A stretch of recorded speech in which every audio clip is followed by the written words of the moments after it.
guys, welcome back to my YouTube channel. My name is Giftogu, and if this is your first time of watching any of my videos, don't forget to hit the subscribe button below. I'm a Nigerian YouTuber living in the United Kingdom, and in this video I am basically going to tell you guys how I got admissions to Canada, to the UK, to Germany, and why I decided to go with the UK, even though it's actually the most expensive choice.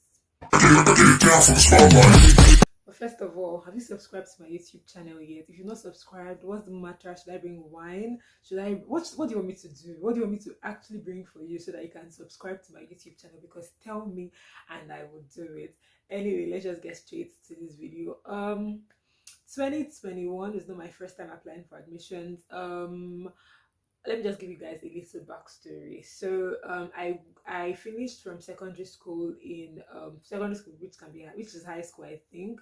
I finished from secondary school in 2012, and then I got admission to the University of Nigeria. I wanted to study mass communication. I actually wanted to study English and literary studies, but I felt that if you study English and literary studies, you're going to be a teacher.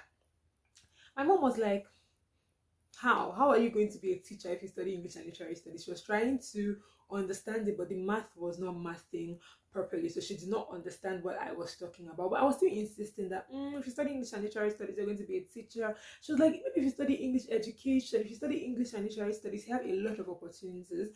I actually wanted to study English, but I did not want to be a teacher, so I did not bother studying English and literary studies. So I applied for mass communication in 2012. I didn't get admission into the University of Nigeria to study mass communication, but I got admission somehow to study English and literary.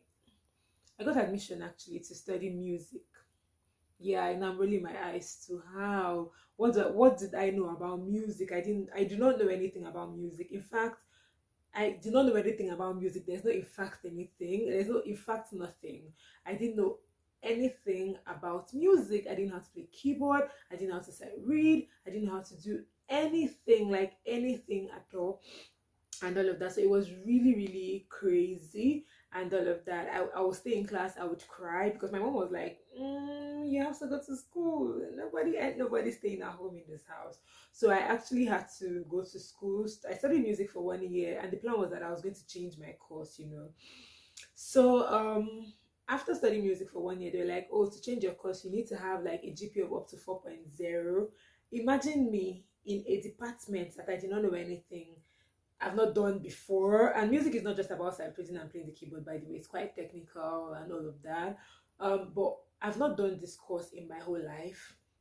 And then I'm supposed to get a GPA of 4.0. Are you guys kidding me? Anyway, I knew what was at stake. I did not want to come and graduate from uni. And my mother was always like, you will graduate with a BA in music. She was just like throwing shades and all of that. So I did not want to graduate with a BA in music. I know a lot of my classmates actually changed from other departments to music because music was their calling, but music was not my calling. I did not want to study it.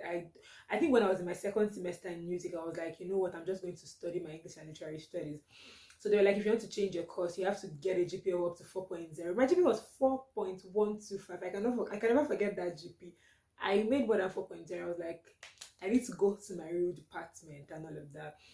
So we did the whole change of course process, bought the forms and all of that. Long story short, but I finally changed my course from music to English. I was accepted in English department, and I started from first year, which is why I spent 5 years at the University of Nigeria. I started first year again. I think 2013 there was ASU strike for like 6 months, so we started the new section in 2014 January.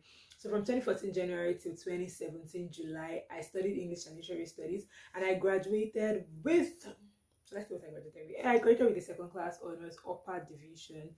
So then I knew that I was going to do a master's degree, PhD, not so sure.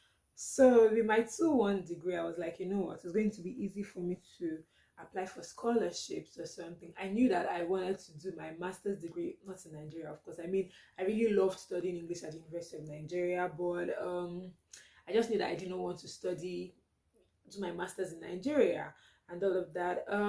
Luckily for me, when I was done with my studies in 2017 July. I got a job and I started my new job in public relations in 2017 October. So I worked as a content manager for a PR agency, like one of the biggest PR agencies actually in the country. It shaped my career totally. I worked on brands like InterSwitch, on Heineken.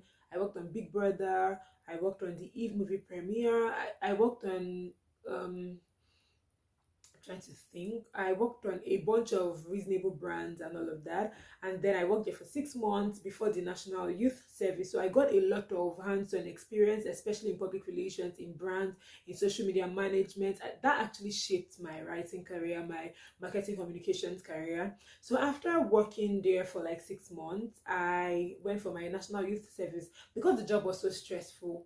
I knew that I was going to serve in Lagos. Don't ask me how I knew. I knew that I was going to serve in Lagos, but I did not want to serve in that company. Not because it was a bad company, it was that it was quite stressful and I wanted to like chill during my NYSC. Do you understand? So I didn't want to work there during NYSC and I resigned, even though my boss, like my main boss actually, was like I should send a mail to take a sabbatical leave and all of that, but I actually resigned.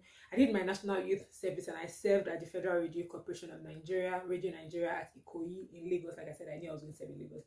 Uh, I don't want to talk about that. You just know. Do you understand?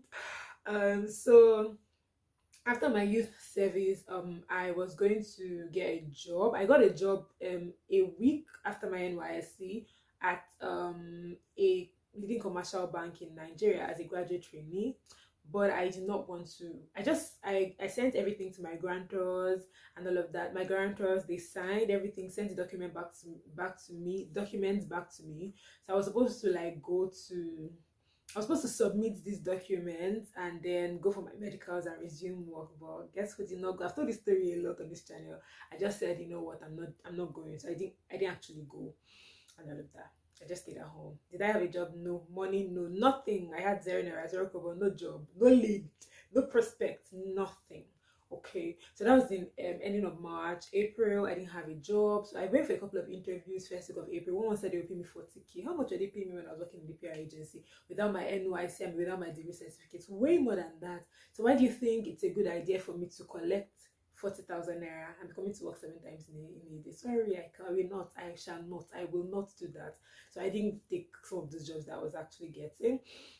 So my cousin and she told me about freelancing. She simply told me about freelancing too on Fiverr, and she was like, I think you should try it. So I was just like, you know what, I'm just going to try it. So I tried freelancing. I started freelancing from April 2019 when I was doing my NYSC, and then I freelanced on Fiverr for until May 2021 when I started Upwork and all of that. But I was freelancing full time, and when I said it was paying me, I just stopped looking for a job, and all of that. I just said, you know what, I'm just done. I'm not going to look for a job anymore. I stopped. I'm just trying to tell you guys this story so that I would get to where I started applying to schools abroad and all of that. So I stopped applying for jobs. When I got enough money for freelancing, you know that I was earning in dollars. Freelancing on Fiverr and Upwork pays you in dollars, so I was not doing bad for myself. I've said this thing so much. I was earning in dollars. And most of the jobs that I started getting, I was like, you know what, I don't want to do it again. Even one company that I really wanted to work in and all of that, when they reached out to me, it was too late. I was already making money in dollars, so there was no point. Okay, I was working from home. There was no point to go and enter Lagos traffic when I can stay at home and make money. Do you understand? So I started my applications for schools. I wanted to apply to, I had 3 universities in mind in Canada. I wanted to do Canada. No, first of all, I wanted to do the UK, but for Commonwealth shared scholarship. But I applied to a couple of schools. I got admission at University of Kent, I think. Yeah, I got admission at St. Mary's University in Twickenham. I got admission at, I think, University of Bath. I don't know. I think I got admission at Goldsmiths University of London, at a couple of universities in the UK and all of that. When I thought I was going to be recommended as per 2-1 for the Commonwealth Share Scholarship, I applied for human trafficking, migration, and organized crime because I have a book on human trafficking. Aside from that, I have personal experience in anti-human trafficking. I've gone to Benin Republic to help a victim of human trafficking. So I was thinking that my 2-1, my experience, my CV, everything was going to come together to help me get nominated for the scholarship. But I was not nominated. That was like the first and last time they actually applied for any scholarship and all of that. I think the school that I even thought was going to nominate me nominated someone I'm in first class, because I mean I had 2-1 and my 2-1 was not 2-1 enough. Anyway, let's get to the gist. After that, I was like, you know what, I'm done. I'm not going to apply for any scholarship anymore. But I knew that I really wanted to do my master's. So I decided to apply to Canada. I applied to the university, Brock University, I applied to the University of Alberta and another university. And these things cost me money, okay? It was not cheap. It cost me money. I did not spend anything less than £100, £100 Canadian for this application. So after the whole application thing, I applied in, I think, 2019 ending, because that's the application window for Canadian schools. I applied to these schools. I applied to English and Literature, English, basically English for Brock University, English and Film for the University of Alberta, and the other university was English. And I got rejected in all of them, okay? So after the rejection, it was really painful. They were like, oh, because their programs are fully funded, they have limited spaces. I was like, what's wrong? What was wrong with my application? They're like, nothing. We just like had other parameters. We decided to, like, you know, your GP is good, your personal statement is good, but like we took other people maybe that have published papers, just a bunch of stuff and all of that, you know. So they just had other parameters, because people that applied, they were really good, but they have limited spaces, limited funding and all of that. I was like, it's fine. Anyway, and my happiness, it's not like I'm happy that I did not get that anyway, but why I'm happy that I did not get that at this point is that I don't think studying English would have been the best step for me. I mean, I enjoyed studying English. I enjoyed my undergraduate program. It was so exciting. That was really what I wanted to do. But at that point in my life, I already had a lot of experience in marketing communication. It was the career path that I really enjoyed, and I felt that I would do better doing something in marketing communications. I mean, I have the experience, and even on freelancing, what I usually do is copywriting, content writing on Fiverr and all of that. So I do not feel that studying English as a master's course, talking about Aristotle and all these people that are dead, was something that I really wanted to pursue in a master's degree. I realized that later, though, after crying because I did not get admitted and all of that to my dream schools. So I wiped my tears because the rejection mail came out in February. Then I applied to Germany. I applied to 3 schools in Germany. I applied to University of Goethe University in Frankfurt. I applied to University of Potsdam. I applied to can't pronounce that school. I can't pronounce that school, but I applied to the school. I got admission in Germany. I got admission to Goethe, was like the school that I wanted to go to. So I applied to Goethe University. I got admitted. I got admitted in the other school that I cannot pronounce the name anymore. And I didn't get admitted to Potsdam because they said they took people who have a higher, like my 2 was not able to win enough. They took people that had a higher GPA and all of that, which was fine. So I for Goethe, I accepted the admission. That's where I wanted to go to. I started online lectures. I was like, okay, you know what, I'm going to apply to Germany. I'm going to apply for my visa. So I booked a visa appointment date. That was in 2020. Till now, no appointment date.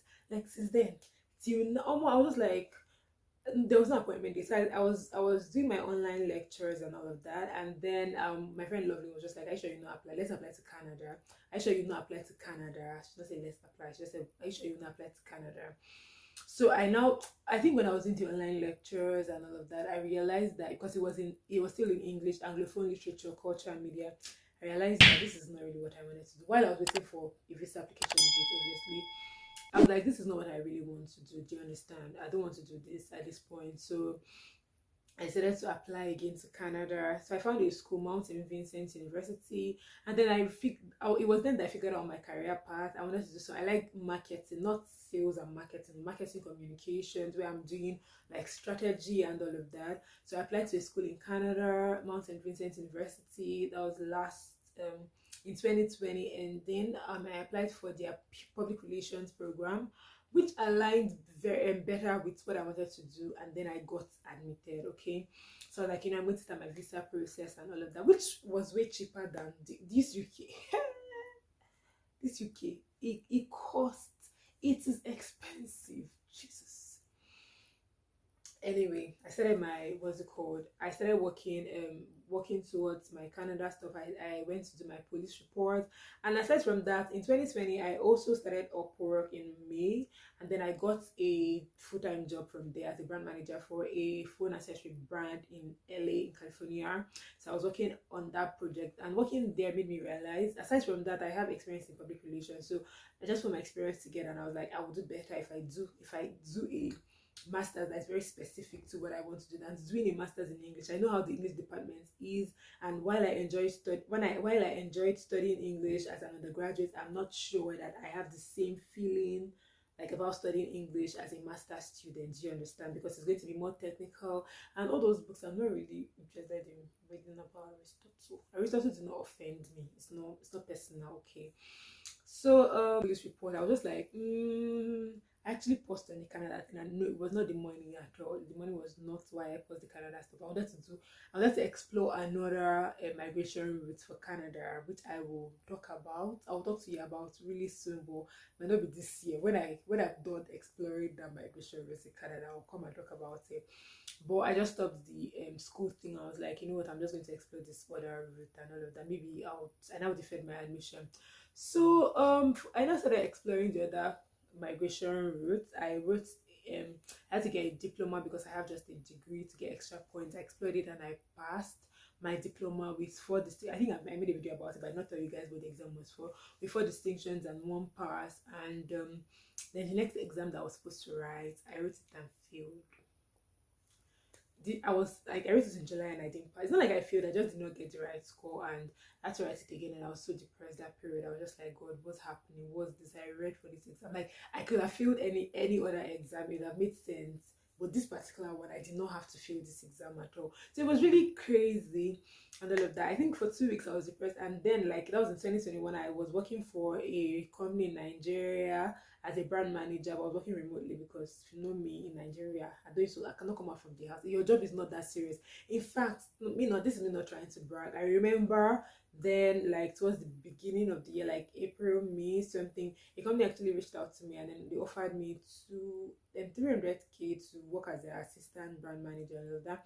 And I was like, their schedule did not work for me and all of that. They actually added an extra 100k. That was like 400k. My friends know the story and all of that. They actually added another 100k to me, like 400,000, to bring me out of the house on specific days and all of that. But their schedule just did not align, and I walked away from a 400k job in Nigeria in May and all of that. It's not like I was earning a lot of money in that meal, just that I just don't want to go out, okay, and all of that. So I was working remotely for a brand in Nigeria, and then I quit the job in July because I quit, okay.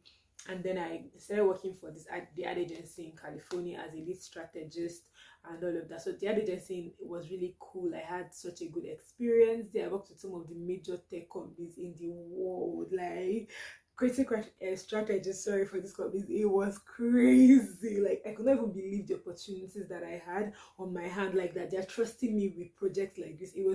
That was the most amazing career turn around in my whole life, because it was soft work. I didn't have to write a lot and all of that. And that's when I decided to so after I was doing that job and all of that, and then I did not pass the exam. I guess last year was just exams, japa planning for my japa and all that, exams, saving money and all of that. So I was like, okay, so this was going to happen right now and all of that. I was crying to my cousin Ifeanyi, shout out to him.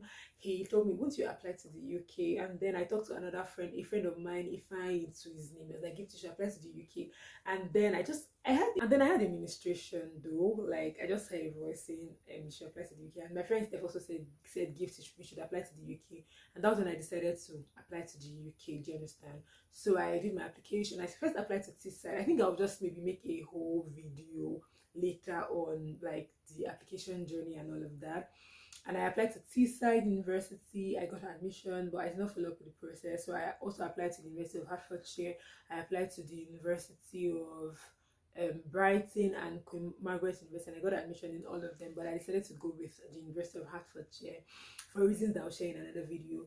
But what I wanted to say is that I got admission in Germany, in Canada, and the UK. And why did I choose the UK? First of all, I am not a fan of any other place that is not Europe or Canada in North America. I'm not a fan. If it's not Europe or if it's not Canada in North America, I'm not interested in that country. So I'm a huge fan of moving to Europe. I'm also a fan of Australia. No shades, it's not my place, okay. But I love Canada. I don't like the US. I don't know if the US likes me too, but I don't like the US. Okay, maybe I can go and visit someday, but to live in the US and study in the US, no. I also don't like Australia, so my options are limited. And there's not every country in Europe that I like, I like the UK, I like Canada, I like Germany, Norway, Switzerland, Luxembourg, and just a bunch of other like countries there. So this is one of the reasons that's why I chose the UK. First of all, I chose the UK, even though it's the most expensive option, because English is widely spoken there. Number two, because let's be honest, Germany did not give me visa interview dates.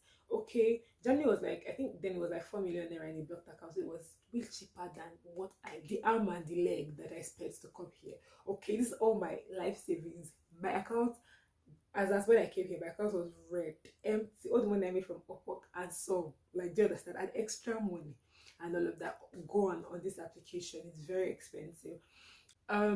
Why did I decide to study in the UK, even though it's the most expensive option, leaving Canada and Germany that I applied to previously? First of all, I wanted to go to Canada in 2020, but that did not work out because, like, I didn't get admitted and all of that. And why I felt bad then, I now realize that God has his own plan and all of that, because if I studied English for my master's, I don't think I would have been happy. I loved English, studying English for my undergraduate studies. I really loved it. It was what I wanted to study, and I did well in school, okay? I'm not trying to brag here, but I was top 10 in my class, okay? It's not easy. It's not everything easy. Anyway, just try to brag. Just say, in case you say, maybe I was not passing well, that's why I did not like English, or that's why I did not want to do English in masters. I was not the best student, but I was not also the worst student. Do you understand? And I really loved studying English during my undergraduate studies, but I did not want to do. I realized that doing English for my master's degree was not the right step for me at that time, and I think that's why God did not let them give me the admission. Do you understand? Another important thing that I learned from this process, and another reason why I also chose the UK instead of Canada and Germany, even though I got admission, is that number two, Germany did not give me a visa interview date. I waited. I'm still waiting. In fact, like, it's not like I'm still waiting, but till now they've not replied my visa appointment dates. Do you understand? So I just got tired of learning online, and while I was learning online, I also realized that it was still English, Anglophone literature, and all of that. And I realized that that's not what I want to do. Okay, I would just rather do something related to marketing communication. So I did not want to do that particular course and that particular time, and that's why I dropped out from the Goethe University that I was actually studying in, and I not really paid the semester fee. I just don't want to continue with it. Do you understand? Because first of all, I didn't get an interview date, and number two, it was not aligning with what I wanted to do. And I did not want the situation where I'll start studying and figure out that this is not what I want to do. When I finish paying money and all of that to be there, when I finish spending a lot of money to be there. So that's why I did not bother myself to continue. That's why I did not bother myself to continue with the process and all of that. I did not get interview days, and the course was not aligning with what I want. Number three, why did I also leave Canada even when I got admission in the school and the course that I actually wanted to do? Because like I told you before, I did not want to do anything related to English. I wanted to do something related to marketing communication, which is digital marketing and public relations, advertising, something digital media, something related to PR and ad and all of that, which is where my majority of my experience lies in. I decided to leave that Canada path because I wanted to focus on another immigration route, which I will talk to you about in a separate video sometime when I am through with that particular immigration route. Okay, so that's why I left Canada, even though it's quite cheaper, and the UK cost me an arm and a leg and my head and all the money in my account and some. Do you understand? So why did I decide to go with the UK? I wanted to study a course that I really wanted to study. And like I said, my career path has been in marketing communications and all of that, even though I've been writing on Upwork, but majority of my concrete, not say Upwork is not concrete work experience, majority of my work experience has also been in public relations. I have marketing communications. Basically, I've done content campaigns, strategies for brands like Google, Facebook, Snapchat, InterSwitch, what's it called, Heineken, some of the big brands. Okay, I've actually done strategies for these brands and all of that. So, and I really enjoyed working in that like field. It was really fulfilling for me and all of that. So, which is why I decided that when I was going to do my masters, the next time I'm going to apply for a master's degree program, I'm definitely going to do it in something that I really enjoyed, and that's why we're here now. Currently studying management with digital marketing, as I want to delve into product management, and management and digital marketing are two very important things for this course or this career path that I have chosen. If you guys get what I'm talking about. So yeah, that's why I chose the UK. Another reason is that the UK's visa process is quite straightforward. You know when you're going to get your visa, you know the time you're supposed to do whatever you have to do. You don't have to. I have a friend that actually applied for Canada visa for like last year February. Until now he hasn't gotten a response about his application. He's just waiting. I don't have that kind of patience, okay? I don't have that kind of patience. I have to go to school. I'm not about to be deferring my admission and all of that. I have things that I'm doing. I have rent to pay in Lagos. So I should know, am I paying my rent or not? What exactly am I doing? And all of that. Do you understand? So I like the UK because the immigration process is quite straightforward. Once you have your money in your account, you know, you pay your school deposit. Depends on how much your deposit is. Different schools have different deposits. And I attend the University of Hertfordshire and all of that. So once you pay your deposit, so the remaining part of your school fees, you need to have it in your account for 28 days, and your living expense. So if you're not living in London, your living expense is supposed to be like £9,207, and then you have to add that to the remaining part of your school fees, and you need to have that money in your account. So you need to check this is a whole video. You need to check the exchange rate for that period and all of that, and calculate it, put the money in your account, and just leave it for 28, 29 days and all that. You need to actually have the money, because I mean, like, what's your plan? Do you understand? How do you plan to do what you have to do? You have to pay your school fees. In the UK, you need to also feed yourself. There are a lot of things that you need money for. So you need to have that money in your account for 28 days. That's the minimum. You can have it for more than that, obviously, because I mean, that's the money you're going to spend in the UK.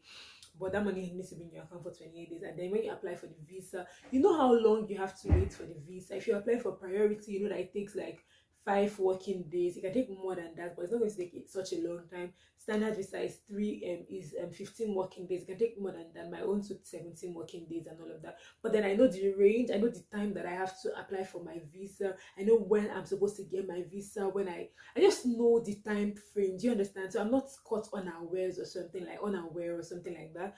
That was another reason that I actually applied to the UK, because the visa process is quite straightforward, even though it's quite expensive and all of that. Because I know I spent up to 1 million naira just on my visa application, paying for visa application and IHS and all of that, minus the amount of money that I basically spent on my deposit, on my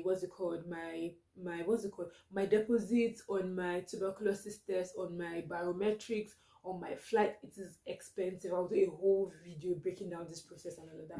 But in summary, the main reason I chose the UK is that I like the course that I actually chose, because it aligns with my career path. Like I said, I want to explore product management. I have 4 years of concrete experience in marketing communications, and it's time to move to product management and all of that, because it's what I like. And it requires a little bit of coding, but it does not require like a lot of coding, like maybe software development, front end, and all of that. Do you understand? And aside from that, the UK's visa process is quite straightforward. You know when you're going to receive an information, you know when you're going to get a decision. There's a tracker to check where you are at and all of that. Just know the process is quite straightforward. So these are the reasons that I actually chose the UK over Germany and Canada, despite the fact that these other countries are cheaper. Do you understand? Anyway, in case you want me to do a detailed video, in fact, whether you want me or not, I will do. Do you understand? Like, I hear you, but whether you want me to do this detailed video on like the UK student visa process, I will do, because I actually spent 3 nights sleeping at the visa application center in VI and all of that. But I'm going to do a detailed video. I have clips to show that I'm not even joking. So I'm going to do a detailed video about the UK student visa application process sometime next week. Okay. Don't forget to like, share, and subscribe to my YouTube channel if you've not, and follow me on Instagram at I am Giftogu. Till I come your way again next time, a good nice universe.